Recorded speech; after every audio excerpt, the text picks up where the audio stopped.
Okay. And she is wanting brighter, so we're going to hold these up, but she also wants dimensional. So here is this beautiful hair, and we're going to sandwich a darker just to look at the dimension.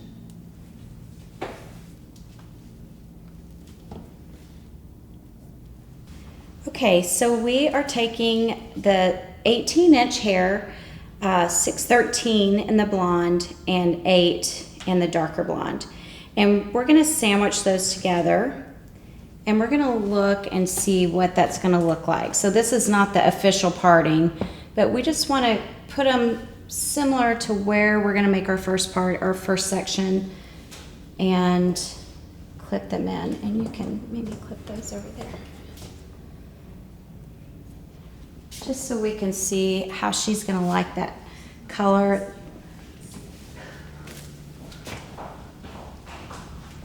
It's going to be pretty. Oh, see, I like it already. And see, and so there's some dimension in there with the level 8 and the 613. That's actually going to be gorgeous.